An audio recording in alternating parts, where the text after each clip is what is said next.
and he said to them, "Truly I tell you, some who are standing here will not taste death before they see that the kingdom of God has come with power." After 6 days Jesus took Peter, James and John with him and led them up a high mountain, where they were all alone. There he was transfigured before them. His clothes became dazzling white, whiter than anyone in the world could bleach them. And there appeared before them Elijah and Moses, who were talking with Jesus. Peter said to Jesus, "Rabbi, it is good for us to be here. Let us put up 3 shelters, one for you, one for Moses, and one for Elijah." He did not know what to say. They were so frightened. Then a cloud appeared and covered them, and a voice came from the cloud, "This is my son, whom I love. Listen to him." Suddenly, when they looked around, they no longer saw anyone with them except Jesus. As they were coming down the mountain, Jesus gave them orders not to tell anyone what they had seen until the Son of Man had risen from the dead. They kept the matter to themselves, discussing what rising from the dead meant. And they asked him, "Why do the teachers of the law say that Elijah must come first?"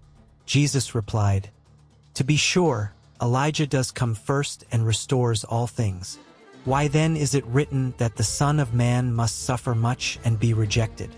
But I tell you, Elijah has come, and they have done to him everything they wished, just as it is written about him." When they came to the other disciples, they saw a large crowd around them and the teachers of the law arguing with them. As soon as all the people saw Jesus, they were overwhelmed with wonder and ran to greet him. "What are you arguing with them about?" he asked. A man in the crowd answered, "Teacher, I brought you my son, who is possessed by a spirit that has robbed him of speech.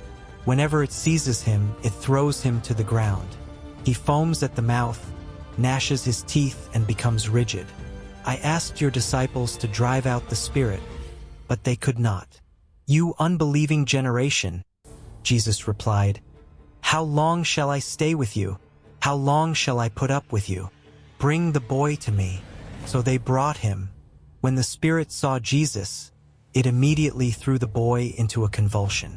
He fell to the ground and rolled around, foaming at the mouth. Jesus asked the boy's father, "How long has he been like this?" "From childhood," he answered. "It has often thrown him into fire or water to kill him. But if you can do anything, take pity on us and help us." "If you can," said Jesus, "everything is possible for one who believes." Immediately the boy's father exclaimed, "I do believe. Help me overcome my unbelief." When Jesus saw that a crowd was running to the scene, he rebuked the impure spirit. "You deaf and mute spirit," he said, "I command you, come out of him and never enter him again." The spirit shrieked, convulsed him violently, and came out. The boy looked so much like a corpse that many said, "He's dead." But Jesus took him by the hand and lifted him to his feet, and he stood up. After Jesus had gone indoors, his disciples asked him privately, "Why couldn't we drive it out?" He replied, "This kind can come out only by prayer." They left that place and passed through Galilee. Jesus did not want anyone to know where they were, because he was teaching his disciples. He said to them, "The Son of Man is going to be delivered into the hands of men. They will kill him, and after 3 days he will rise." But they did not understand what he meant and were afraid to ask him about it. They came to Capernaum. When he was in the house, he asked them, "What were you arguing about on the road?" But they kept quiet because on the way they had argued about who was the greatest. Sitting down, Jesus called the 12 and said, "Anyone who wants to be first must be the very last, and the servant of all." He took a little child whom he placed among them.